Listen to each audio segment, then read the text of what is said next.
ओम नमः शिवाय गुरवे सच्चिदानंदमूर्तये निष्प्रपंचाय शांताय निरालंबाय तेजसे।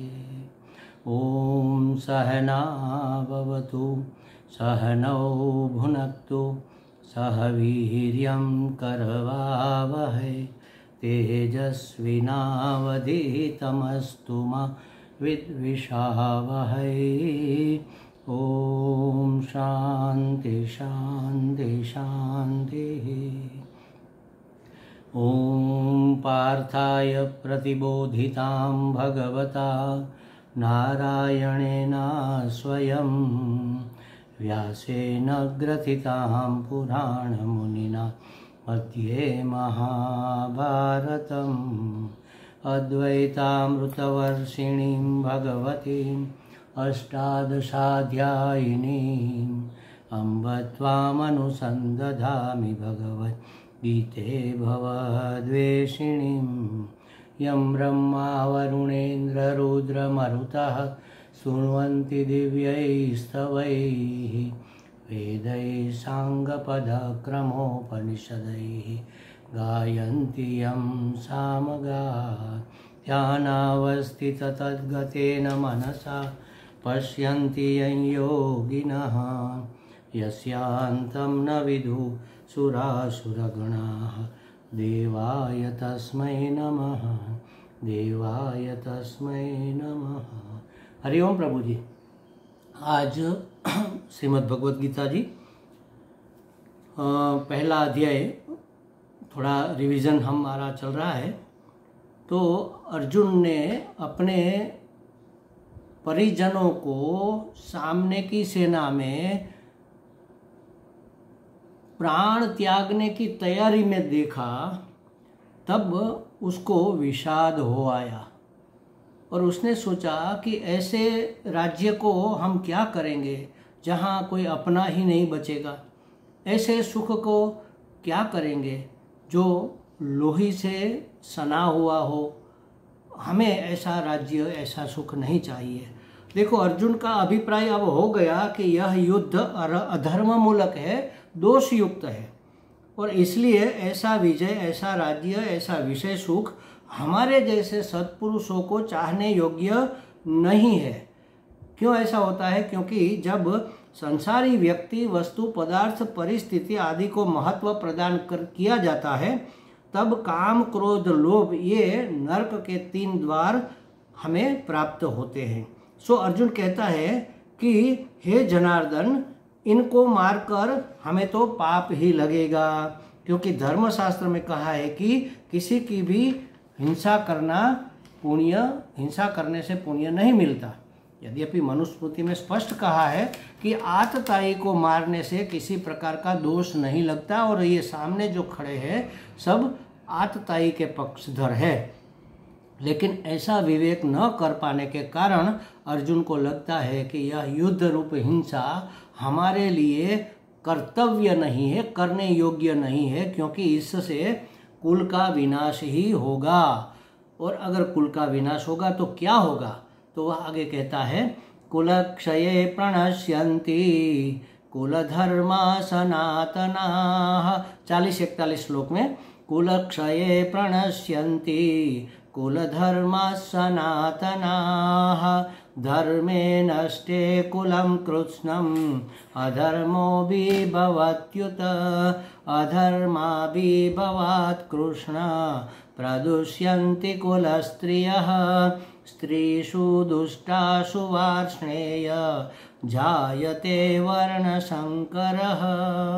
क्या होगा कि कुल के नाश से सनातन कुल धर्म नष्ट हो जाएंगे। हमारे कुल में जो परापूर्व से धर्म, रिचुअल्स जो चले आते हैं वह नष्ट हो जाएंगे, और धर्म के नष्ट होने से संपूर्ण कुल में पाप बहुत फैल जाएगा। माने अनाचार, दुराचार संपूर्ण कुल को प्रभावित करके व्याप्त हो जाएंगे। हे कृष्ण, अधर्म को वश हो जाने से कुल की स्त्रियां अत्यंत दूषित हो जाएगी। पुरुष तो बचे ही नहीं क्योंकि युद्ध में मारे जाएंगे। तो कुल की स्त्रियां अधर्म के रास्ते पर अपने आप को समर्पित कर देगी। हे वार्ष्णेय, स्त्रियों के दूषित होने से वर्ण संकर प्रजा उत्पन्न होगी। और तब क्या होगा? 43वें श्लोक में कहते हैं, दोषै रेतै कुलघ्नानां वर्ण संकर कारकैः उत्साद्यन्ते जाति धर्माः कुल धर्माश्च शाश्वताः। वर्ण संकर कारक इन दोषों से, वर्ण संकर उत्पन्न करने वाले इस दोष से, माने युद्ध के द्वारा सब नष्ट हो जाएगा, कुल धर्म नष्ट हो जाएगा, कुल की स्त्रियां दूषित हो जाएगी और इस दोष के कारण, कुल घाती योग के कारण सनातन कुल धर्म और जाति धर्म नष्ट हो जाएंगे। जो कुल की परंपरा में चले आते वह कुल धर्म और जाति की परंपरा में चले आते वह जाति धर्म। जैसे ब्राह्मण जाति है तो उसके धर्म कुछ अलग होंगे, क्षत्रियों के कुछ अलग होंगे, वैश्य है तो उसके अलग होंगे। आजकल जाति नहीं रही तो व्यवसाय के अनुसार समझ लो। जो शिक्षक इत्यादि शिक्षण कार्य में लगे हुए हैं तो उसके कर्तव्य, धर्म माने कर्तव्य, उसके कर्तव्य कुछ अलग होंगे, उसकी रिचुअल भी अलग होगी। और जो व्यापार कर रहे हैं तो उसके कुछ अलग होंगे, वो लक्ष्मी पूजा करेंगे। और ये शिक्षक इत्यादि जो शिक्षण कार्य से लगे हुए हैं वो सरस्वती की पूजा करेंगे। तो ये कुल धर्म और जाति धर्म नष्ट हो जाएंगे और आश्रम धर्म भी, यहाँ च जो आया है वह बताता है आश्रम धर्म भी नष्ट हो जाएंगे। आश्रम धर्म माने क्या? ब्रह्मचर्य आश्रम, उसमें ब्रह्मचारी का क्या धर्म है, गृहस्थाश्रम, गृहस्थाश्रम में गृहस्थाश्रमी को क्या करना चाहिए, वानप्रस्थाश्रम जो निवृत्त हो गए उसका धर्म क्या है, और संन्यास आश्रम जो स्वयं को जानने का, परमात्मा प्राप्ति का प्रयत्न कर रहा है। ऐसे कर्म त्यागी जो पुरुष है, एक है कर्म करने वाले और एक है कर्म को त्यागने वाले। अब तक कर्म किया, बहुत किया, अब आत्मचिंतन करेंगे। ऐसे प्रवृत्ति लक्षण और निवृत्ति लक्षण वाले दो प्रकार के धर्म गीता जी में आगे बताएंगे। प्रवृत्ति लक्षण वाले धर्म वानप्रस्थ आश्रम तक चलते हैं और इसके बाद निवृत्ति परक धर्म चलता है, माने स्वस्वरूप को जानना, परमात्मा प्राप्ति करना, अपना चिंतन करना, आत्मचिंतन करना, ये सब। तो ये सब आश्रम धर्म भी नष्ट हो जाएंगे। तो तीनों प्रकार के धर्म, कुल धर्म, जाति धर्म, आश्रम धर्म, सब नष्ट हो जाएगा। और क्या होगा इससे? वर्ण संकर प्रजा होगी। तो अपने पूर्वजों के प्रति उसका कोई आदर बुद्धि नहीं रहेगी। स्त्री ब्राह्मण है और पुरुष क्षत्रिय है, या तो पुरुष क्षत्रिय है और स्त्री वैश्य है, तो उसकी जो संतान पैदा होगी उसको अपने पूर्वजों में कोई आदर बुद्धि, कोई पूज्य बुद्धि नहीं होगी, क्योंकि वह उसके तो वास्तव में तो वह अलग कुल से आया हुआ है। तो इसमें अपने पितरों के प्रति पिंडोदक करने की भावना नहीं होगी। पिंडोदक, पिंड माने श्राद्ध, उदक माने तर्पण, श्राद्ध और तर्पण करने की उसमें भावना नहीं रहेगी। और अगर समझो कि शर्म के मारे, लोक अपवाद से भी वह पिंडोदक करना चाहे तो उसका अधिकार नहीं है। शास्त्र ने बताया है, शास्त्रोक्त अधिकार न होने से अथवा तो शास्त्र विधि नहीं जानने से उसके पिंडोदक पितरों को प्राप्त नहीं होंगे और उन पितरों को अपने स्थान से पतित होना पड़ेगा। माने उसका स्थान ऊर्ध्वलोक में अब नहीं रहेगा, वह अधोलोक में आ जाएंगे। अतः अर्जुन कहता है कि अरे रे, बड़े खेद की बात है कि हम लोग ये क्या करने जा रहे हैं, हम इतना बड़ा पाप करने क्यों जा रहे हैं, ऐसा पाप करने के लिए हम तैयार क्यों हो गए। इससे तो अच्छा है कि सामना न करते हुए वो हमें मार दे तो भी उसमें हमारा कल्याण है, क्योंकि हमने ये जो पाप करने की इच्छा की, वृत्ति की, उसका भी तो दोष लगेगा। वह अगर हमारी हत्या कर देंगे तो उसमें भी हमारा कल्याण है। धृतराष्ट्र के पुत्र हमें मार ही डाले तब भी अधिक कल्याणकारी होगा। ऐसे शोक संताप तप्त अर्जुन ने फिर क्या किया, यह बताते हुए संजय कहते हैं अंतिम श्लोक में, पहले अध्याय के, संजय उवाच एवं उक्त्वार्जुन संख्ये रथोपस्थ उपाविशत विसृज्य सशरं चापम शोक संविघ्न मानसः। देखो इस प्रकार बोल बोलकर, इस प्रकार कह के शोक से उद्विग्न मन वाला माने व्यग्र चित्त वाला अर्जुन रणभूमि में ही बाण सहित धनुष्य को छोड़कर रथ के पिछले मध्य भाग में बैठ गया। आगे भाग में तो सारथी होता है, तो उसके पीछे के जो मध्य भाग होता है उसमें वह बैठ गया।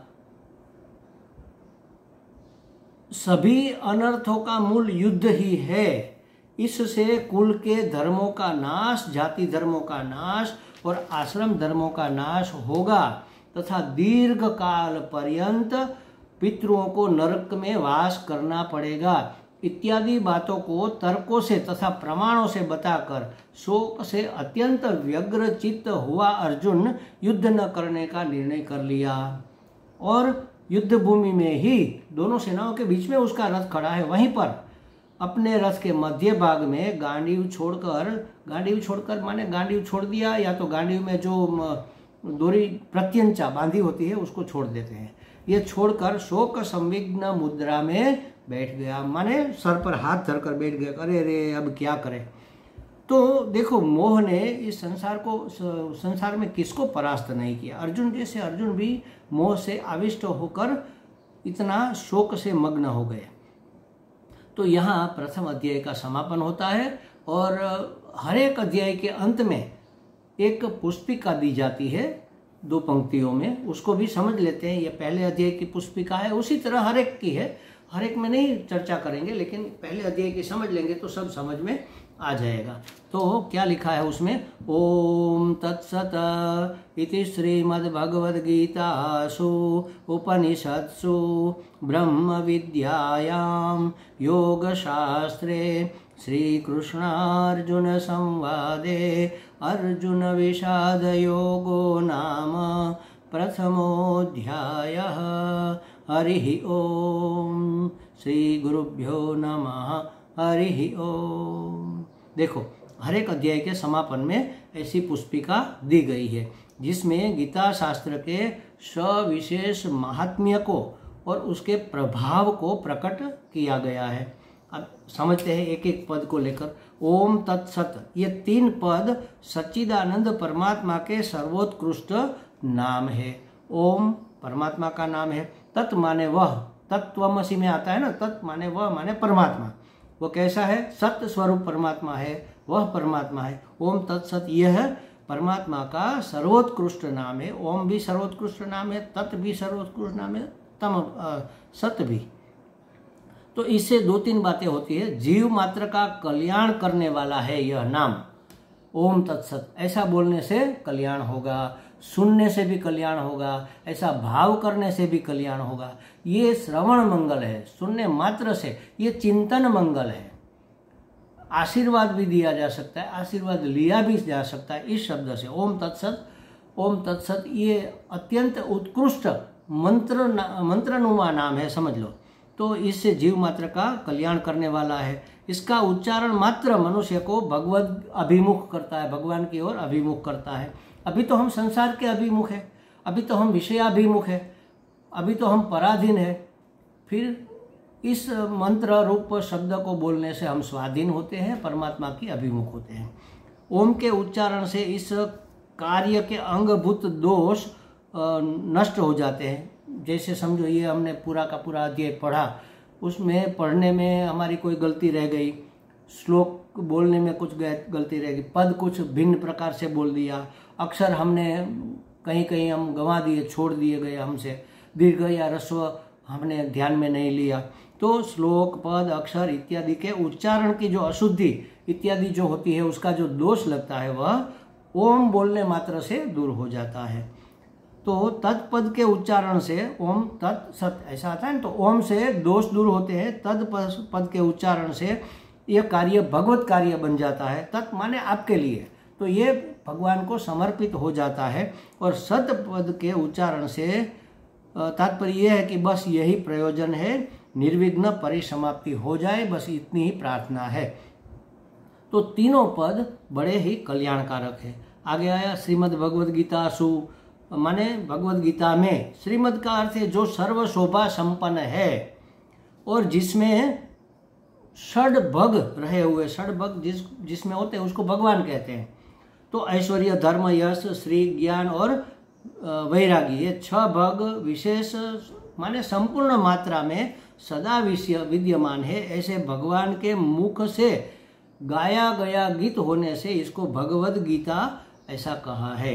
तो श्रीमद् भगवद गीतासु, भगवान के मुख से गाई गई गीता में उपनिषदसु, ये उपनिषद है, इसमें उपनिषदों के सार का सार तत्व संग्रहित है, इसलिए यह भी उपनिषद है। इसमें आत्मस्वरूप की प्राप्ति का साधन और बोध दोनों किया गया है, इसलिए भी यह उपनिषद है। और यह स्वयं भगवान की वाणी, भगवद वाणी है, माने अपौरुषेय वाणी होने से भी इसको उपनिषद कह सकते हैं। तो श्रीमद् भगवद गीतासु, भगवान के मुख से निःसृत इस गीत में जो कैसी है, उपनिषद स्वरूप है, माने अपौरुषेय वाणी है, उपनिषदों का सार है, स्वयं भगवद वाणी है।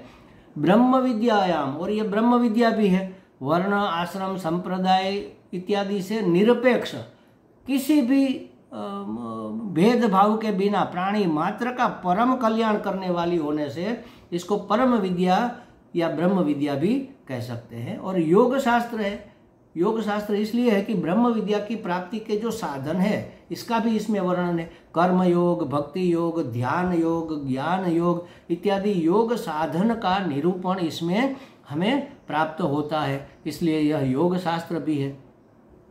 देखो, तत्व ज्ञान है ब्रह्म विद्या और तत्व ज्ञान की प्राप्ति का साधन है योग शास्त्र। कर्म योग, ये सब योग शास्त्र है, योग के साधन माने परमात्मा प्राप्ति के साधन जो है उसको योग शास्त्र कहते हैं। और परमात्मा प्राप्ति का जो तत्व है, परमात्मा तत्व, उसको कहते हैं ब्रह्म विद्या। और श्रीमद् भगवद गीतासु उपनिषत्सु ब्रह्म विद्यायाम योग शास्त्रे श्री कृष्णार्जुन संवाद है। यह भगवान कृष्ण और भक्त अर्जुन का प्रश्न प्रतिवचन रूप संवाद है। अर्जुन ने प्रश्न पूछा है, भगवान ने प्रत्युत्तर दिया है। इसमें अर्जुन ने निसंकोच प्रश्न पूछे, कोई भी मन में जो बात आई वह पूछ लिया। ये भी पूछा कि भगवान आप तो कहते हैं आप सनातन हो, लेकिन सूर्य चंद्र वो तो परापूर्व से और आपका जन्म तो अभी हुआ है, ऐसा भी पूछ लिया। ये भी पूछ लिया कि भगवान अगर साधना करते करते हम मर जाएंगे तो हमारी तो किया धरा सब पानी में मिल जाएगा, तो इसका क्या होगा। ऐसे अनेक प्रश्न अर्जुन ने निसंकोच पूछे हैं और भगवान ने उसका उत्तर उदारता पूर्वक सरल शब्दों में, सरस शब्दों में दिया है। सरल तो है लेकिन सरस, उसमें रस भी हमें लगता है। सदगुरु भगवान का संग प्राप्त हो जाने से संसारी का विषाद भी योग बन जाता है, उसे साधक के रूप में रूपांतरित कर देता है सदगुरु का संयोग। गुरु भगवान के संग से विषाद वैराग्य में परिणत हो जाता है और जीव का कल्याण करने वाला योग बन जाता है। यहाँ गुरु शिष्य का संवाद है। इसका अर्थ ये है कि अब गुरु के संपर्क से शिष्य वैराग्य को प्राप्त होकर योग के योग्य, उसमें वह रूपांतरित हो गया, अब वह साधक हो गया। अब तक वह साधक नहीं था, अब तक वह योद्धा था, लेकिन अब साधक बन गया। साधक माने हमें जो सिद्ध करना है उसके प्रयत्न करने वाला। देखो, सभी उपनिषदों की तरह यहाँ भी ज्ञान योग, ब्रह्म विद्या, कर्म योग रूप योग शास्त्र और भक्त भगवान के संवाद रूप भक्ति शास्त्र के रूप में तत्व का निरूपण हुआ है। भक्त अर्जुन ने अपने कल्याण का उपाय पूछा है। देखो, कई बार ऐसा भी कहा जाता है कि भगवान ने अर्जुन को युद्ध में प्रेरित किया, अर्जुन को तो युद्ध नहीं करना था, भगवान ने हिंसा करवाई। कई बार जैन संप्रदाय में मानने वाले अपरिपक्व लोग ऐसा मानते हैं कि उसमें भी परिपक्व जो है वो तो समझते हैं, लेकिन जो अभी परिपक्व नहीं हुए वो मानते हैं कि उन्हें अर्जुन को हिंसा में प्रवृत्त किया तो भगवान को दोष लगेगा। अरे, भगवान ने जो कहा वह अर्जुन ने मांगा था, आपने जो पूछा उसका तो मैं जवाब दूंगा ना। तो अर्जुन ने अपने कल्याण का उपाय पूछा था। कहाँ पर? दूसरे अध्याय के 7वें श्लोक में आप देख लो, वहां कहा मेरे लिए जो श्रेयस्कर है, कल्याणकारी है, वह मुझे बताइए। क्यों बताइए? क्योंकि मैं आपका शिष्य हूँ। वो शिष्यत्व स्वीकार करके प्रार्थना करता है कि मेरे लिए अब मुझे क्या करना क्या नहीं करना, कर्तव्य का भान मैं भूल गया हूँ, मैं मुझसे विवेक नहीं हो पा रहा है, मैं शोक संविग्न हूँ, तो आप मेरा कल्याण किस में है यह मुझे बताइए। तो कल्याण की बात पूछी है तो भगवान कल्याण के लिए उपदेश देते हैं और प्रेरित करते हैं। और 5वें अध्याय के पहले ही श्लोक में भी अर्जुन ने पूछा है कि मेरे कल्याण की बात बताइए, देख लेना आप। तो जिसके उत्तर में भगवान के मुख से यह समग्र शास्त्र का सार रूप गीता शास्त्र निःसृत हुआ है। भगवान ने कोई प्रेरणा नहीं दी, भगवान ने तो सिर्फ उपदेश दिया जो अर्जुन को चाहिए था। उसने जो पूछा था उसका उत्तर दिया। बीच बीच में भी अर्जुन ने शंका उठाई, उस शंका का समाधान किया। और अंत में भी भगवान ये नहीं कहते कि जाओ चलो युद्ध करो, अंत में कहते हैं कि मैंने तो उपदेश कर दिया, अब तुम्हारा जो मन हो वह करो।